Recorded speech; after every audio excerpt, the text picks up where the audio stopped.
अस्सलाम वालेकुम स्टूडेंट्स। तो आज का जो हमारा टॉपिक है डैट इज़ पाइल्स या haemorrhoids. In the previous lecture we discuss the ischaemic bowel disease और अगली जो वास्कुलर डिजीज़ है of large intestine that is haemorrhoids. Haemorrhoids या पाइल्स को आम ज़बान में बवासीर भी कहते हैं और ये बहुत लोगों में कॉमन होती है। एक्चुअली ये जो बवासीर है, पाइल्स है या हेमोरॉइड्स है, ये किसी भी एज ग्रुप में हो सकती है और ये आम तौर पे कहा जाता है कि 60% लोगों को ज़िंदगी में कम से कम एक मरतबा बवासीर की शिकायत लाजमी होती है। सो बेसिकली पहले हम ये समझ लेते हैं कि हेमोरॉइड्स होते क्या हैं। वी ऑल नो कि जो रेक्टम है it is the site of the portocaval anastomosis. तो बेसिकली ये रेक्टम जो है उसमें मौजूद वेन्स जब फूल के डायलेट होना शुरू हो जाती हैं उस कंडीशन को हम हेमोरॉइड्स या पाइल्स कहते हैं। अब अगर हम बात करें पोर्टोकेवल एनास्टोमोसिस की, दैन वी कैन सी कि वेन्स जो ड्रेन करने वाली हैं रेक्टम को वो कौन सी है। एक तो है सुपीरियर रेक्टल वेन जिसने जाना है पोर्टल सिस्टम में, एक है यहाँ पे मिडिल रेक्टल वेन जो नीचे वाली से ड्रेन कर रही है जिसने जाना है कैवल सिस्टम में, इन्फीरियर वेना केवा में, और फिर यहाँ पे एक और है इन्फीरियर रेक्टल वेन जिसने भी जाना है इन्फीरियर वेना केवा में। तो यहाँ पे सुपीरियर रेक्टल वेन जो है फ्रॉम जिसने ड्रेन करना इनटू द पोर्टल वेन, और यहाँ पे मिडिल रेक्टल वेन और इन्फीरियर रेक्टल वेन जिन्होंने जाके ट्रेन करना है into the inferior vena cava, इनके दरमियान में यहाँ पे एनास्टोमोसिस होता है और इस एनास्टोमोसिस को हम कहते हैं पोर्टोकेवल एनास्टोमोसिस। और जब ये veins present in the mucosa of the rectum, सब म्यूकोजा ऑफ द रेक्टम जब ये फूल जाती हैं, डायलेट हो जाती हैं, then it is known as the condition of the haemorrhoids. ठीक, अब बात ये है कि हेमोरॉइड्स होते क्यों हैं। ठीक है, तो हेमोरॉइड्स की सबसे बड़ी वजह जो है वो होती है लीवर का कोई डिसफंक्शन हो जाए तो हेमोरॉइड्स हो सकते हैं। वी ऑल नो कि जो पोर्टल ब्लड है उसने वापस ट्रेन होकर कहाँ पे ट्रेन जाना है, पोर्टल वेन में। तो अगर लीवर का कोई फंक्शन है तो ब्लड जो है वेन्स में द सुपीरियर रेक्टल वेन वो प्रॉपर्ली ड्रेन होकर पोर्टल वेन में नहीं जा सकेगा, और जब वो प्रॉपर्ली ड्रेन होकर पोर्टल वेन में वापस नहीं जा सकेगा तो वो यहीं पर ही एक्यूमुलेट होना शुरू हो जाएगा सुपीरियर रेक्टल वेन में। और क्योंकि यहाँ पे सुपीरियर रेक्टल वेन जो है वो प्लेक्सस बना रही है with the middle rectal vein and with the inferior rectal vein, तो सुपीरियर रेक्टल वेन में एक्यूमुलेट होने वाला ब्लड जो है वो जाना शुरू हो जाएगा in the middle rectal vein and inferior rectal vein. तो ये तीनों वेन्स जो हैं ये डायलेटेड नज़र आएंगी, और जब ये तीनों वेन्स डायलेटेड नज़र आएंगी इन द सब mucosa of the rectum, then this condition is known as haemorrhoids या पाइल्स। एक तो ये वजह हो गई कि it may be due to liver cirrhosis या it may be due to pregnancy, कि प्रेगनेंसी में क्या होता है कि पीछे रेक्टम और आगे यूट्रस, और यूट्रस में फिटस ग्रो कर रहा है, तो फिटस की ग्रोथ के साथ साथ यूट्रस का साइज़ भी इंक्रीज़ होता है। एंड ऑब्वियसली यूट्रस जो है वो प्रेशर डालेगा पीछे वाले एनएस पे। जब पीछे वाले एनएस पे प्रेशर डलेगा then it would result in the stasis of blood in the veins. Stasis of blood होगा वेन्स में और फिर वेन्स फूलना शुरू हो जाएंगी and it would also lead to the condition of haemorrhoids. दूसरी जो वजह हो सकती है हेमोरॉइड्स की दैट इज़ कॉन्स्टिपेशन।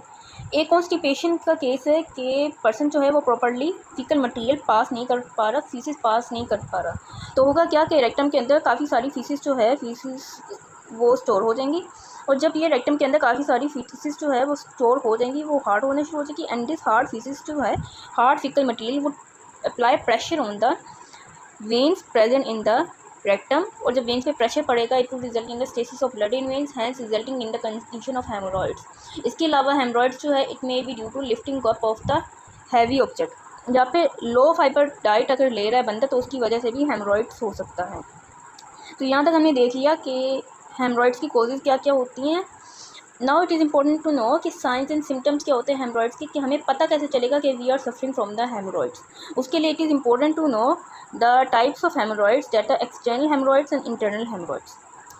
कैसे डिफ्रेंशिएट करेंगे एक्सटर्नल एंड इंटरनल हेमोरॉइड्स को? सिंपल सी बात है कि जो हेमोरॉइड्स जो है जो डेंटेट लाइन से ऊपर हो वो होंगे इंटरनल हेमोरॉइड्स, और जो डेंटेट लाइन से नीचे हों वो होंगे एक्सटर्नल हेमोरॉइड्स। जो इंटरनल हेमोरॉइड्स हैं उनको हम सुपीरियर हेमोरॉइड्स भी कहते हैं, और जो एक्सटर्नल हेमोरॉइड्स हैं उनको हम इन्फीरियर हेमोरॉइड्स भी कहते हैं। सुपीरियर हेमोरॉइड्स डेंटेट लाइन से ऊपर, और क्योंकि वो रेक्टम में अंदर की तरफ लोकेटेड हैं तो उनको इंटरनल हेमोरॉइड्स कहते हैं। ठीक है, एक्सटर्नल हेमोरॉइड्स जो हैं उनको इन्फीरियर हेमोरॉइड्स इसलिए कहते हैं because they lie below the dentate line, और क्योंकि ये बाहर की तरफ लोकेटेड होते हैं outside the rectum, almost outside the rectum, इसलिए इनको कहते हैं एक्सटर्नल हेमोरॉइड्स। हेमोरॉइड्स जो हैं अब हमें कैसे पता चलेगा कि we are suffering from internal haemorrhoids या एक्सटर्नल हेमोरॉइड्स? तो बात कुछ यूँ है कि जो इंटरनल हेमोरॉइड्स हैं दीज आर एक्चुअली पेनलेस। इनके दौरान पेन नहीं होगा और सिम्टम्स जो हैं वो ज़्यादा आप एक्सपीरियंस भी नहीं करते। एक सिम्टम है जो एक्सपीरियंस किया जाएगा कि इंटरनल हेमरॉइड्स के दौरान जब पाखाना करने के लिए जाएंगे वॉशरूम में तो ब्लड अपेयर होगा, साफ़ सुथरा ब्लड अपेयर होगा, या तो टॉयलेट सीट पे अपेयर हो सकता है या टॉयलेट पेपर पे अपेयर हो सकता है। ठीक। एंड इम्पॉर्टेंट बात यहाँ पे ये है कि इंटरनल हेमरॉइड्स किसी भी सूरत पेनफुल नहीं होते। अक्सरियत केसेस में इंटरनल हेमरॉइड्स पेनलेस ही होते हैं। अगली बात ये कि when the person is suffering from internal haemorrhoids, क्योंकि इस केस में मुसलसल एक हेमरॉइड जो है वो अंदर की तरफ इन रेक्टम ग्रो किए जा रहा है, और जब वो अंदर की तरफ इन रेक्टम ग्रो किया जा रहा है तो मुसलसल बंदे को फील होगा कि उसका रेक्टम जो है उसके अंदर मुसलसल एक मैस मौजूद है। तो बार बार बंदे को फीलिंग आएगी कि शायद वो ठीक से फारिग नहीं हुआ है, शायद उसका अपने पखाना ठीक से नहीं किया, बार बार ना उसको ना कंडीशन ऑफ फुलनेस फील होगी एंड अर्ज ऑफ डेफिकेशन फील होगी कि नहीं अभी भी मेरे रेक्टम में कुछ ना कुछ मैस मौजूद है तो उसको निकालना ज़रूरी है। ठीक। एक तो कंडीशन ऑफ फुलनेस मौजूद होगी। दूसरी बात ये कि जैसे जैसे इंटरनल हेमरॉइड्स ग्रो करते जाएंगे इन आर रेक्टम, तो बंदा जब बैठेगा तो उसे फील होगा जैसे वो एक कुशन पे बैठा हुआ है, क्योंकि वो जो हेमरॉइड अंदर ग्रो कर रहा है वो बाकायदा उस पर्सन को फील हो रहा होता है कि अंदर कुछ तो मौजूद है, तो पर्सन को फीलिंग आती है कि प्रोबेबली कि वो किसी कुशन पे बैठा हुआ है। अब इंटरनल हेमरॉइड्स की डिग्री की बात कर लेते हैं। कुछ केसेस में अगर इंटरनल हेमरॉइड्स ग्रो करते करते इनलार्ज हो जाए तो उसका प्रोलैप्स भी हो सकता है। उसी बुनियाद पे हम ग्रेडिंग करते होते हैं इंटरनल हेमरॉइड्स की।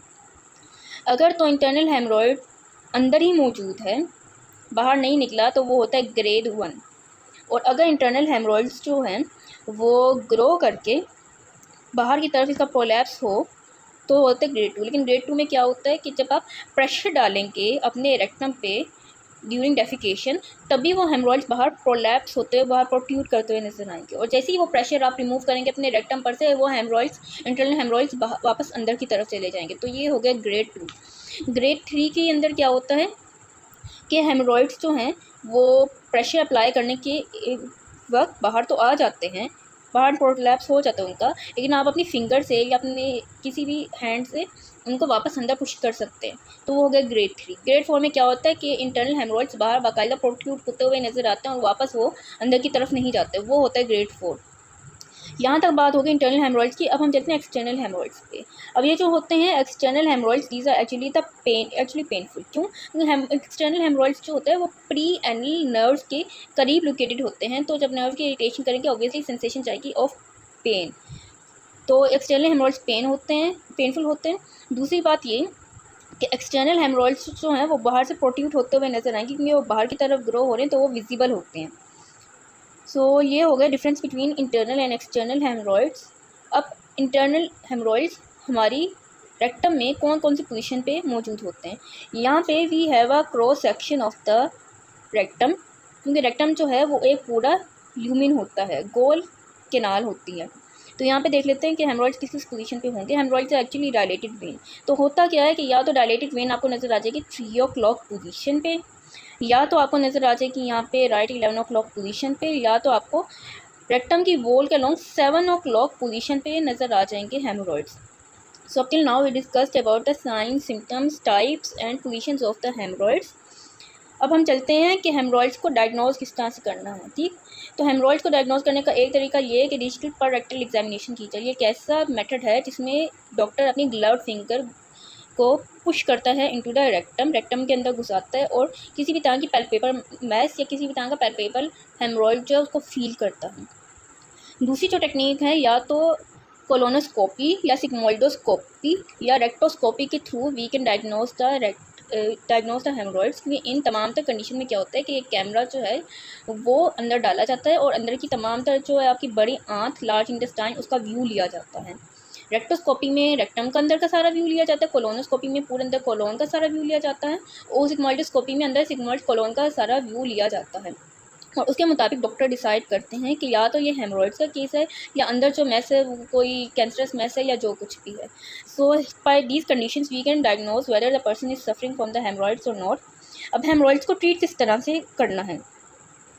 सबसे पहले तो हेमरॉइड्स को घर पे किस तरह से ट्रीट किया जाए। हेमरॉइड्स को घर पे ट्रीट करने का तरीका ये है कि पानी ज़्यादा पिया जाए, हाई फाइबर इंटेक किया जाए, और हाई फाइबर इंटेक करने का क्या तरीका है कि ज़्यादा फ्रूट्स लिए जाएं ताकि कॉन्स्टिपेशन का मसला ना आए, और जितना कॉन्स्टिपेशन होता है उतना ही हेमरॉइड पेनफुल होता है।